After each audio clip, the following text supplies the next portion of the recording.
이번 시간에는 금속재 창호에 대해서 해보겠습니다. 저번 시간에 이제 창호 중에서 목재 창호에 대해서 해봤고, 이번 시간에는 금속재 창호에 대해서 한번 해보겠습니다. 자, 금속재 창호에 하기 전에 저번 시간에 하던 거 간단하게 이야기를 조금 더 해보면은, 이 화장실 문틀이 아주 중요한 요즘 뭐 하자 소송에 뭐 여러 번 등장합니다. 자주 등장합니다. 그래서 조금 더 이야기를 해보면은 우리가 화장실의 마감은 뭐로 합니까? 화장실 바닥을 생각해보면 우리 예전에 배웠었죠. 화장실 바닥을 생각해보면은 천장 배관을 하면 배관이 아랫집으로 내려가죠. 아랫집 화장실 쪽으로 내려갑니다. 물론 바닥 배관으로 하면은 우리 슬라브 위에서 움직여야 되지만 그러니까 더 높이 올려야 되겠죠.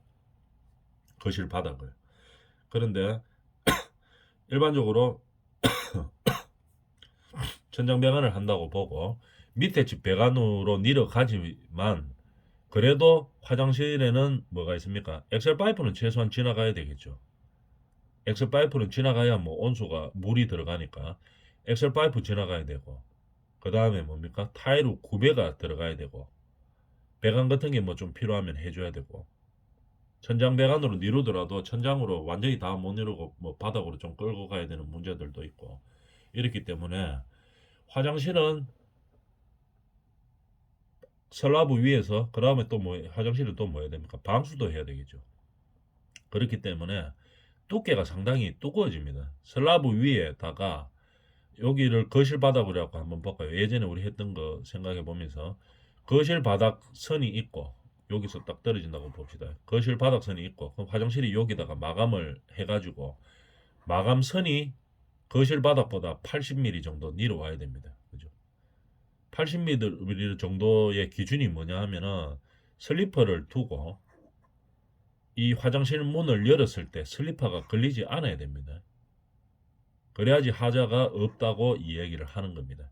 이러다 보니까 화장실 타일 밑에는 뭐 해야 될 것들이 아까 이야기했다시피 많죠. 엑셀 파이프도 지나가야 되고 그 다음에 방수도 해야 되고 구배도 줘야 되고 타일도 붙여야 되고 혹시 천장 배관이 하더라도 뭐 약간의 뭐 바닥 배관이 조금이라도 필요한 경우도 있을 수도 있고 이 모든 것들이 다 화장실 바닥 밑에 내려가고 타일로까지 마감해서 거실 바닥보다 세레파 하나 정도 밑으로 내려가야 되니까 상당히 모자랄 틈이 많습니다. 그렇다고 해가 거실 바닥을 그러면 높이면 안 됩니까? 높이면 되지만 자꾸 높이면 어떻게 됩니까? 건물의 층고가 낮아지죠. 층고가 낮아지고 공사비가 자꾸 높아지겠죠. 바닥의 높이가 슬라브 위에 보통 한 200mm 하는데 200mm가 아니고 한 300mm 하면 화장실은 문제가 없는데 그죠? 화장실 쪽에서 보면 문제가 없는데 이 한 100mm 정도 더 올리려고 하면 층고가 낮아지죠. 그죠? 안에 우리가 층고를 뭐 한 200, 2300으로 딱 기준 맞춰놨는데 한 뭐 100mm 더 올라오면 2200이 되는 거겠죠. 이런 식으로 되기 때문에 화장실 쪽에서 적은 높이에서 이 우리 필요한 것들을 다 넣기 위해서 뭐 방수, 배관, 엑셀, 타이루, 구배 이런 거를 다 놓기 위해서 상당히 신경을 써서 고려해서 해야 되는 겁니다. 이게 이런 문제가 그러면 많다 보니까 화장실 바닥이 밑으로 안 떨어지고 그럼 물 막 뿌리다 보면 안 떨어지는 경우에 어떻게 됩니까? 거실 바닥하고 비슷하면 화장실 청소나 샤워 같은 거 할 때 물이 튀가지고 안쪽으로 막 들어오죠. 거실 쪽으로 막 들어오고 그 다음에 또 문에 자꾸 대이니까 그죠? 문에 물이 대이니까 문이 썩는다든지 이런 문제가 발생하죠. 그래서 이제 예전에 한 10년은 안 됐겠네요. 한 7, 8년 전인가 우리나라 이제 최초로 이 소송이 있었었죠. 화장실 마감선이 마감 타일루가 너무 높다고 봐야 되겠죠. 너무 높다. 그래서 거실 또는 방 바닥보다 한 2, 3cm밖에 안 떨어진다. 그래서 화장실에서 뭐 청소를 한다든지 샤워를 하다 보니까 물이 방으로 자꾸 넘치고 그 다음에 화장실 물이 많이 되다 보니까 뭐 다 썩어서 이제 뭐 교체를 해야 된다. 이런 하자 소송이 이제 최초로 들어왔었어요. 그래서 결론만 이야기하면은 이 판결이 어떻게 났는가 하면은 아까 이야기했던 거실이나 방 마감선보다 화장실 모든 배관이나 뭐 이런 것들을 다 한 마감선이 화장실 문을 열었을 때 스레바 하나 정도가 밑에 있고 스레바를 걸리적거리지 않아야 된다. 이게 이제 판결입니다. 그죠? 판례로 남아 있죠. 이런 식으로 이제 이게 하자의 기준이 바뀌었습니다. 그래서 화장실 쪽에 이 문틀 때문에 하자가 되는 그런 경우가 있죠. 그래서 이거 하자 소송에서 이거 뭐 건설회사가 다 배상을 해줬죠. 그 이후에 이제 규정이 섰는 거겠죠. 화장실 마감은 거실이나 방 마감보다 스레바 하나 정도 내려가야 된다. 그래서 문이 열었을 때 스레바가 걸리지 않아야 된다. 이게 하자의 기준입니다. 스레바가 안 걸려면 보통 한 80mm 정도 내려오겠죠. 8cm 정도. 그래서 스레바 하나 정도 안 걸릴 정도까지 떨구어 줘야 된다는 얘기입니다. 그래서 문틀 시공할 때 항상 그거를 가지고 있어야 됩니다. 그래서 이 하자 소송, 이 화장실 문틀 하장 소송 이것 때문에 건설회사들이 손해배상을 엄청 많이 해줬었죠. 그래서 요즘은 전부 다 떨굽니다. 무조건 다. 어떤 방법을 쓰든지 간에 떨어뜨리죠. 그래서 나중에 하자 소송에 많이 뭐 문제가 되지 않도록 그렇게 하도록 합니다. 그만큼 이제 화장실 문틀은 중요하다는 얘기를 하고 금속재 창호로 가봅시다. 금속재 창호는 요즘 현대 들어서 많이 사용하는 거겠죠. 뭐 샤시라든지 예전에 한 3, 40년 전에는 전부 다 우리가 알루미늄 샤시를 썼었죠. 샤시 쓸 때 전부 알루미늄을 했었습니다. 만들기 쉽고 가격 싸고 조립하기 편하고 시공하기 편하고 이렇기 때문에 많이 썼는데 알루미늄만 가지고 쓰다 보니까 뭐 우리가 필요로 하는 창호에 그런 성능을 발휘할 수가 없죠. 단열도 안 되고 그죠? 그 다음에 뭐 차음성도 떨어지고 그 다음에 기밀성도 떨어지고 뭐 다 떨어집니다. 그래서 어느 순간 다 없어졌죠. 없어지고 요즘은 뭐 합니까? 전부 금속재 창호를 쓰든지 아니면은 금속재 창호 중에서 금속 중에서 또 뭐 어떤 거 합니까? 하이샷이라고 만들어가 나오죠. 하이샷이 딱 제작해서 나오죠. 현장에서 조립하는 게 아닙니다. 옛날에 알루미늄 샷이 이런 거는 그냥 현장에서 막 잘라가 서죠. 현장에서 딱 사이즈 재가지고 현장에서 그냥 막 잘라가 쓸 수 있을 만큼 알루미늄은 쉽게 제작이 가능했는데 하이샷이 같은 거 요즘 같은 거 단열 성능이라든지 뭐 차음성 뭐 이런 것들 전부 다 이제 만족하는 하이샷이 이런 것들은 현장에서는 조립 안 됩니다. 그죠? 공장에서 딱 규격을 재어 가가지고 일체형으로 제작해 와서 그냥 조립만 딱 시키는 형태죠. 이런 식으로 금속재 창호들을 많이 씁니다. KS 규격이 명시되어 있고 그 다음에 뭐 스테인레스, 알루미늄 샤시가 예전에는 많이 사용됐죠. 알루미늄 샤시. 그 다음에 금속기이기 때문에 방청이 완전하게 되는 것들이 중요하다. 이런 뭐 요소들이 요건들이 있습니다. 금속재 창호. 금속이니까 녹서는 부분들이 있겠죠. 그래서 녹이 안 서는 재질들로 많이 써야 됩니다. 근데 금속재보다는 요즘 뭡니까? 주로 뭐 하이샤시들을 많이 사용하죠. 그래서 이 플라스틱 계열이죠. 플라스틱 계열인데 뭐 성능을 많이 좋게 해놨다고 보면 되겠죠. 그럼 그 위에 또 우리는 뭐랍니까? 또 뭐 랩핑을 한다든지 이렇게 해서 녹이 슬지 않도록 그렇게 아예 뭐 물이 들어가지를 않으니까 랩핑 같은 거 해놓으면은 물이 안 들어가죠. 그래서 방청이 굳이 하지 않더라도 뭐 녹이 슬지 않도록 하는 그런 형태들이 많이 있습니다. 근데 진짜로 금속들 이런 것들은 방청에 좀 조심해야 되겠죠. 자, 그중에 금속재 창호 제작은 어떻게 하는가 한번 볼까요?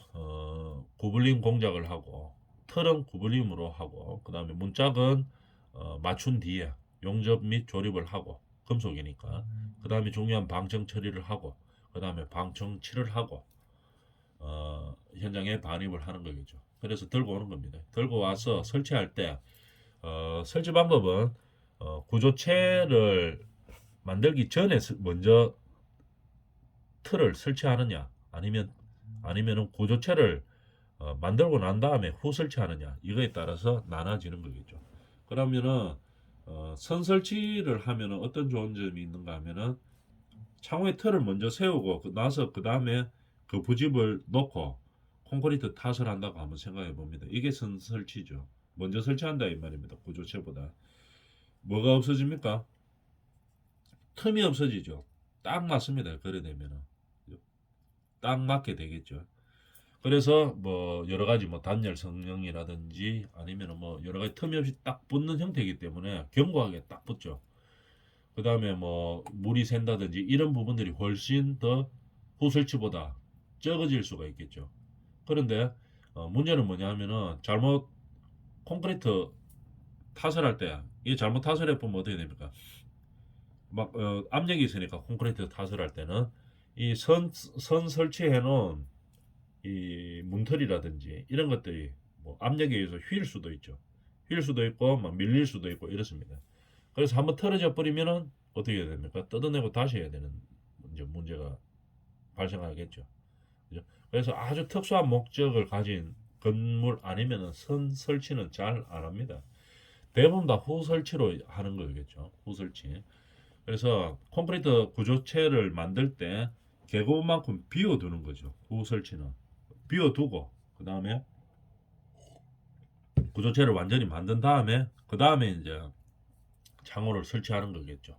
아까 사진에서 봤다시피 이런 식으로 계구부를 콘크리트 탓을 할 때 비워두는 겁니다. 이렇게 비워준 상태에서 이제 폼 해체하고 나서 그 다음에 이제 여기다가 창호를 넣죠. 창호를 넣는데 저번 시간에 이야기했다시피 칼부로 잘 고정시켜야 됩니다. 요즘 밑에 식기 없는 경우가 대부분이기 때문에 칼부록으로 제작할 때 이 문틀 제작할 때 칼부록 제작해가 나오죠. 현장에서는 콘크리트 총으로 잘 정착만 시켜주면 되겠습니다. 콘크리트 총으로 쏴야 되겠죠. 그래서 콘크리트 못으로 탕탕탕 치는 겁니다. 근데 이제 사람이 쳐가는 잘 안 들어가니까 콘크리트 총으로 쏘는 거죠. 그러니까 이쪽하고 반대쪽도 또 있습니다. 그러니까 하나, 둘, 셋, 반대쪽 넷, 다섯, 여섯, 그다음 이쪽에 일곱, 여덟, 아홉, 반대쪽에 열, 열하나, 12개 콘크리트 총으로 쏴가지고 콘크리트 못을 고정을 시켜 놓습니다.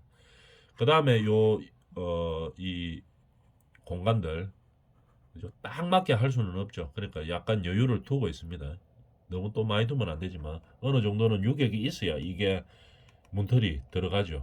그래서 문틀을 넣고 난 다음에 정착한 다음에 그 다음에 뭘 해야 됩니까? 여기다 우레탄 폼으로 딱 마감을 하죠. 사춤으로 하면은 잘 안 되기 때문에 우레탄 폼으로 딱 쏘는 겁니다. 그래서 우레탄 폼이 굳으면 이 부착 강도가 상당히 셉니다. 그죠? 상당히 세기 때문에 접착력이 아주 좋아지죠. 그리고 밀실하게 딱 들어가기 때문에 우레탄 폼을 많이 사용하는 겁니다. 이렇게 해서 이제 장착을 시키는 거겠죠. 그런데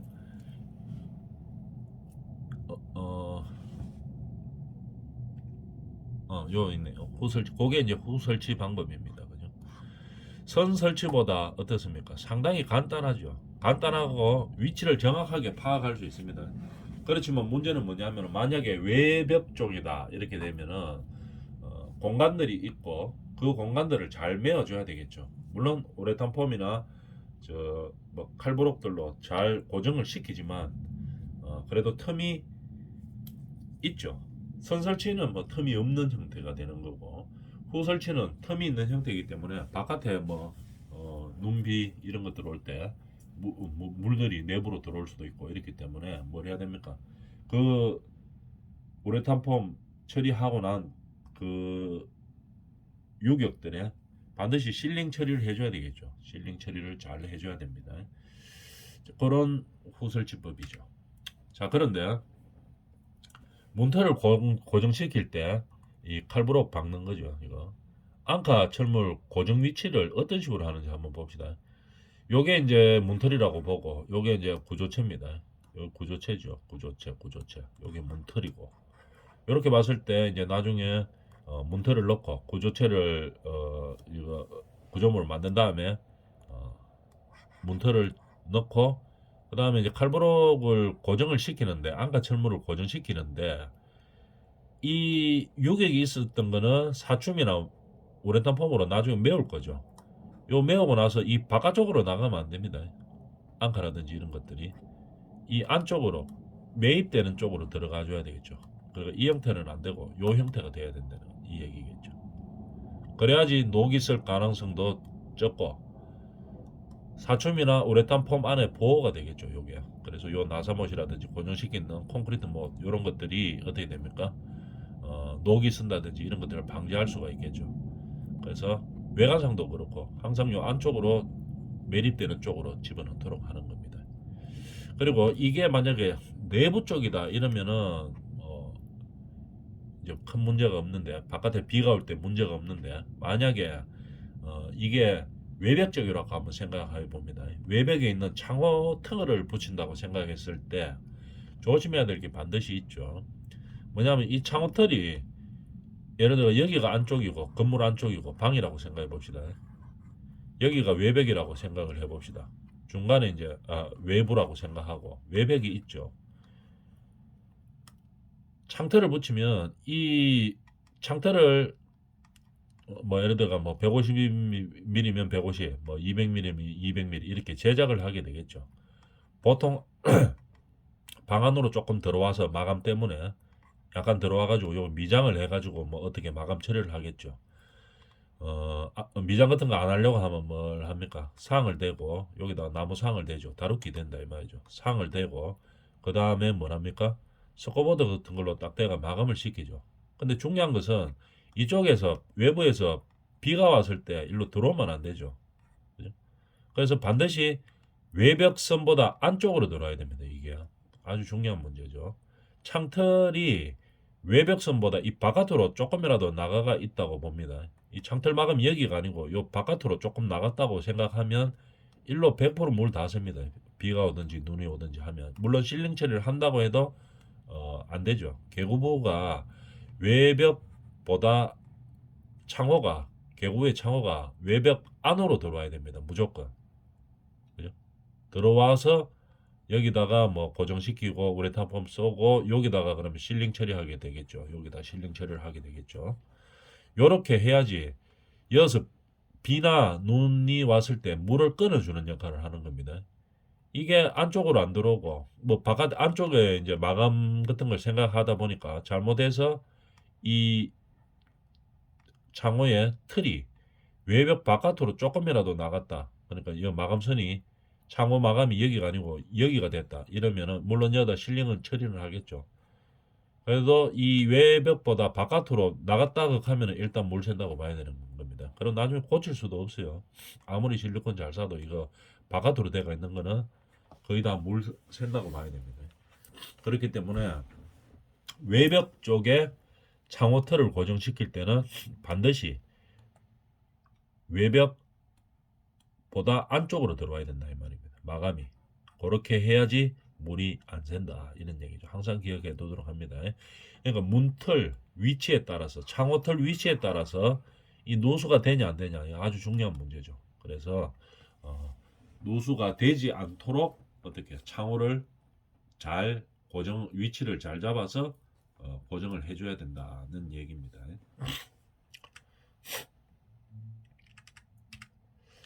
자 그러면 우리가 이런 창호의 요구 성능 한번 볼까요? 창호는 그냥 문 닫아놓고 가만히 있는 게 아니죠. 채광 때문에 그냥 뭐 고정창으로 고정창만 해놓은 게 아니고 개폐가 된다 하면은 일단 뭡니까 환기도 시키고 그 다음에 뭐 출입도 하기 위해서 개폐가 된다 이렇게 하면은 자꾸 움직이죠. 움직이기 때문에 잘못하면 처질 수가 있습니다. 이게 그죠? 고정되어 있는 게 아니고 뭐 환기를 위해서건 뭐 출입을 위해서건 창호를 열고 닫아야 되면 움직이죠. 움직이면은 어떻게 됩니까? 이게 잘못하면 틀어질 수가 있죠. 휠거나 틀어질 수가 있습니다. 그래서 창호의 요구 성능은 개폐 운동이 잘 될 수 있도록 만들어줘야 되는 겁니다. 처짐이 없이 처져버리면 문이 안 열리잖아요. 그렇기 때문에 안 처지도록 잘 해야 된다는 얘기입니다. 그 다음에 잠금도 잘 해야 되고 잠금 뭐 문이 잘 잠금 장치가 되어 있어야 되겠죠. 그 다음에 창호는 또 충분한 강도가 유지돼야 됩니다. 그래야지 어떻게 뭐 수없이 열고 닫고 할 건데 일정 강도 이상이 돼야지 그 다음에 뭐 틀어진다든지 뭐 부서진다든지 휜다든지 이런 것들을 막을 수가 있겠죠. 강도도 충분해야 되고, 그 다음에 파손, 마모, 부식을 최소화하는 일단 내구성이 있어야 줘야 되겠죠. 가만히 있는 게 아니고 움직이기 때문에 그런 이런 성능들이 필요하다 이 말입니다. 그러면서도 또 보기가 좋아야 된다는 얘기겠죠. 자, 그러면은 이런 개폐를 위해서 창호는 지지하는 어떤 철물들이나 지지 장치들이 있겠죠. 그래서 주로 우리가 방문 같은 데서 많이 보죠. 방문은 뭐로 합니까? 경첩이라고 하죠. 정첩. 보통 정첩으로 이렇게 해가 나사못으로 고정시켜가 방문들 하죠. 방문 한번 생각해 봅니다. 열고 닫을 때 위에는 하중이 많이 걸리기 때문에 위에는 보통 정첩 2개, 밑에 1개, 이렇게 3개를 달려가 있죠. 그렇게 해서 지지해서 방문을 열고 닫습니다.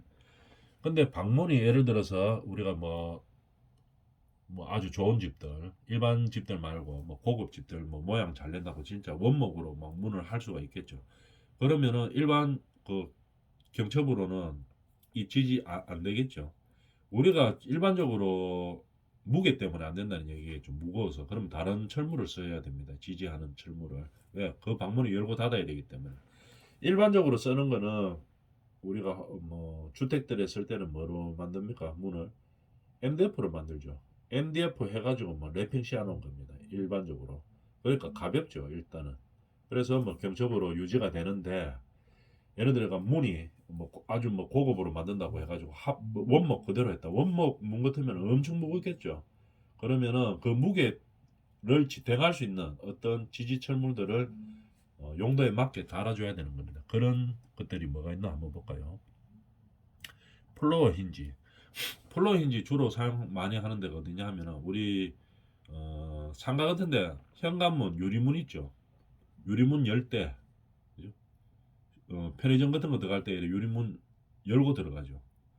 열고 들어가는데 그 유리문이기 때문에 무게가 상당히 무겁습니다. 그냥 일반 뭐 우리 방문에서는 정첩으로 3개로 고정시켜 놨다. 문 한 번도 못 열고 그냥 떨어져 나갑니다. 무거워서. 그럴 때 뭘 합니까? 플로우 힌지를 달죠. 이거 봅니다. 요거 어디서 본 거 있죠? 요 플로우 힌지로 고정을 시키는 중량문일 때 쓰는 겁니다. 무게가 무거울 때 쓰는데 이거 중요한 거는 지금 요거 뚜껑 닫기 전에는 요렇게 생겼어요. 요런 장치로 밑에 문 밑에 들어가는 겁니다. 그래서 문 밑에 들어가서 요 문을 고정시키는 거겠죠. 그죠? 고정시키는 장치입니다. 근데 이거 지금 깊이가 상당히 깊어요. 보통 한 100mm 넘습니다. 150mm 정도 되죠. 문 사이즈 크기 따라 다른데 이런 중량문을 버티는 플로우 힌지입니다. 그 다음에 이제 열고 닫고 하도록 이제 장치가 되어 있는 거죠. 그런데 우리가 상가 같은 거 칠 때 여기가 뭔가를 한번 생각해 봅니다. 기초죠. 기초인데 매트 콘크리트를 타설했다고 매트 기초 또는 뭐 줄기초 이런데 보통 매트죠. 매트 쳤다고 생각해 봅니다. 나중에 그냥 이거 감안 안 하고 플로어 힌지 들어갈 자리 안 하고 이 깊이가 한 150 정도 된다 그랬죠. 그럼 실제로 한 200 정도는 까줘야 됩니다.